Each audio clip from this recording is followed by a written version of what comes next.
Batman Begins. Here we are, everyone. So, Batman Begins reboots the Batman film series after that traumatic event of Batman and Robin, and it tells an origin story of Bruce Wayne from the death of his parents to his journey to become the Batman and his fight to stop Ra's al Ghul, Ra's al Ghul, however you pronounce it, however you pronounce it, and the Scarecrow from plunging Gotham City into chaos. All right, so I do know David S. Goyer and Christopher Nolan began developing the film in early 2003. They wanted to aim for a more darker and more realistic tone compared to the previous films, which were like very campy. I mean, think about it. Whether you're whether you're talking about campy like the Adam West Batman show, which I do like that. I do like that. I do understand the campiness of it, of those, or the George Schumacher Batman Forever, Batman and Robin, which were very cheesy and stupid, and don't and Batman, and then Batman Returns. Michael Keaton, his two movies, you know, even though even though they were darker, they did had a little bit of cheesiness and a bit of there were a lot of ridiculousness, especially in Batman Returns with Penguin, uh, in that little like toy vehicles. Yeah, it was very the movies in the previous films, they were very cheesy. They're either cheesy, campy, corny, or just plain stupid and ridiculous. But anyway, they wanted more realistic and darker tone than the previous films, and their primary goal for their vision was to engage the audience's emotional investment in both the Batman and Bruce Wayne personas of the lead character, which I really, I think it's pretty brilliant, and I love that. I love that that's like their primary goal. Now, and this movie, I love this movie. Who doesn't love this movie? um, but yeah, it has been cited as one of the most influential films of the 2000s, and it's the beginning of the Dark Knight, what has become known to movie fans and superhero fans, comic book fans, as the Dark Knight trilogy. And I love the tone.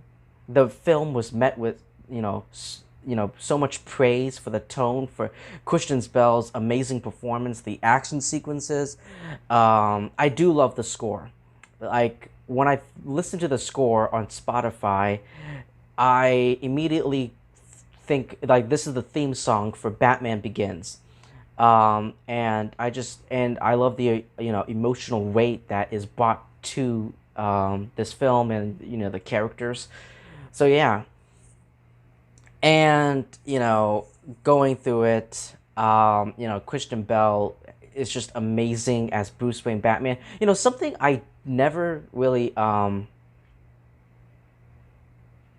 something I never really thought about is that the is that Batman has so many personas. There's like Bruce Wayne when he's out in public.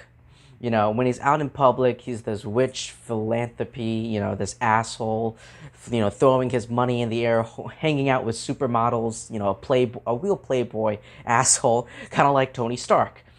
Yeah, and then there's Bruce Wayne when he's with Alfred, in the whether it's in the Batcave or the Wayne Mansion, he's just acting like his normal self.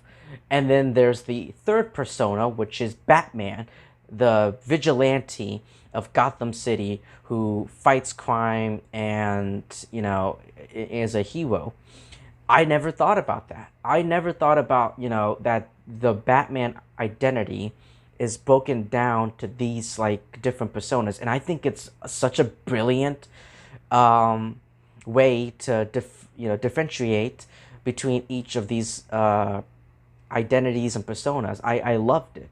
Now Christian Bale was cast as Batman, but there were a bunch of other actors. Henry Cavill, like fucking Henry Cavill, Billy Crudup, Henry Cavill, Superman. Superman, Superman were was one of the possibilities, was one of the many candidates for the role of Batman.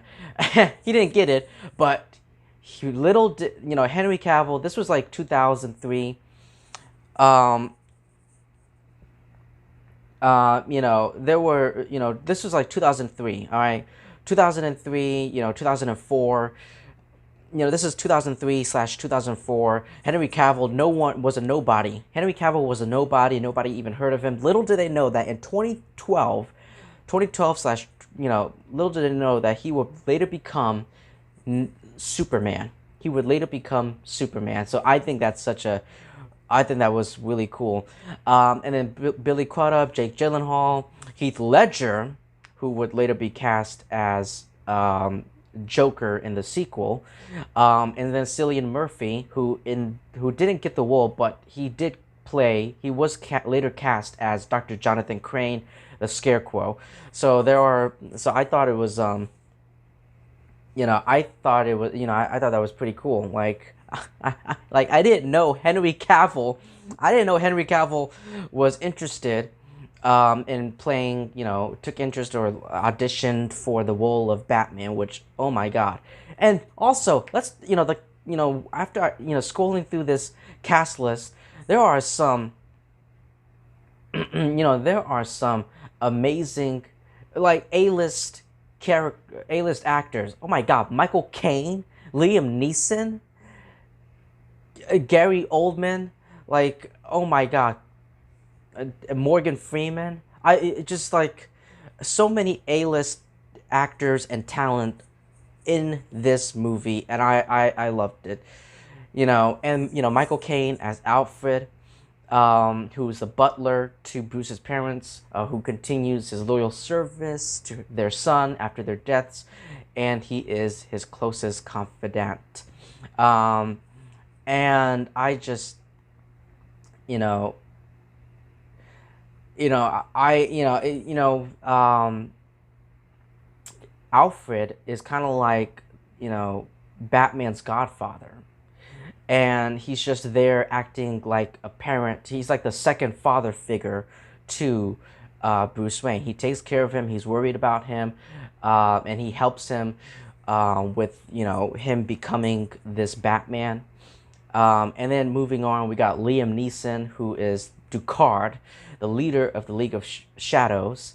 But little did we know that he secretly revealed, he was later revealed as Ra's al Ghul, the main villain. I'm like, holy shit. I was like, oh my god, just him, Bruce Wayne and Ducard, Ducard training, like, together. I love that. And also, and I didn't mind Katie Holmes as Rachel Dawes. I think, she is, she is Bruce's childhood friend and also the love interest, and serves as Gotham City's assistant district attorney and fights against the corruption of the city. She is like the warmth and of the movie, and to Bruce Wayne, Batman. Like, she is the heart. But I didn't really mind. It's nothing against Katie Holmes. It's just I didn't really connect it to Rachel Dawes that much. And then Gary Oldman, James as Gordon. We see him as this is the beginning stages before he becomes the commissioner of the Gotham City Police Department. He's like still new here. He's still a little bit of a rookie. So yeah. And then Cillian Murphy as Dr. Jonathan Crane's Scarecrow. Um, I was thinking to myself, as I was preparing for this review, like, is Scarecrow a good villain? I don't think so. I think Scarecrow is just there. I think Cillian Murphy did an amazing. I love Cillian Murphy, but I think he's just there, to be like the pawn. He's the pawn of the League of Shadows to Ra's al Ghul. He's just there, kind of like a henchman, I guess. But I thought it was, the first time I saw this movie. Like, the very first time I saw this movie, I was like 5 or 6 years old, and I was seeing these very terrifying and horrifying images. Like, oh my god, it was pretty scary. Like, Scarecrow scared the shit out of me. Like, I was like a little kid when I saw this movie for the very first time. So yeah, and then Lucius Fox. Oh my god, Morgan Freeman. I love Morgan Freeman. The world loves Morgan Freeman. All right, and him as Lucius Fox, he's kind of like, he's the high-ranking Wayne Enterprises employee, who's working for the company's applied science division, and he like builds all these like little devices and machines that Bruce Wayne comes and borrows some of the equipment and like kind of like modifies them in his back cave so that he becomes so that he becomes the Batman. So yeah, I just love this movie. I love this movie. And finally, like, this is the actual movie. This is the very first time where they are taking, it definitely redefines the whole superhero genre, because like, this movie came out in 2005, and back then, and in that year, superhero comic book movies, they're still struggling to find themselves out, because like I mean, I can imagine because we got these people wearing these costumes, fighting bad guys. It's just like ridiculous. It's just ridiculous and stupid. I understand that, but I'm just very happy that this is the movie that took it very serious. They took the superhero genre very seriously, very seriously, but not like too seriously, if that makes any sense. Because like the previous movies, like I said, they were very cheesy, corny, campy, ridiculous, and stupid. But this is the first time that they're actually embracing it, embracing the seriousness, the tone of it. So I love that. And also, I know people make fun of, when it comes to the Dark Knight trilogy, I know people make fun of Christian Bale's Batman voice. It's, I get that one. I understand that, like, he's trying to do like this dark and like this deep, gravelly voice. I'm Batman. And I I get that one, but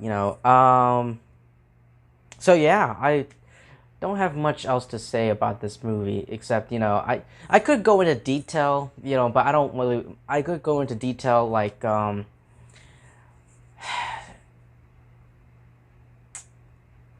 could go into detail and spoil and put some spoilers in there, but I mean, like, that's pretty much all I have to say for Batman Begins. So it's definitely, I love this. This is amazing. The beginning of something very beautiful that we will all know and love, when it comes to superhero genres and all of that. So if you've seen Batman Begins, let me know what you thought about it in the comments section below. Thank you so much for taking your time to listening to my review. Please like, comment, subscribe, and I will see all of you lovely people really soon.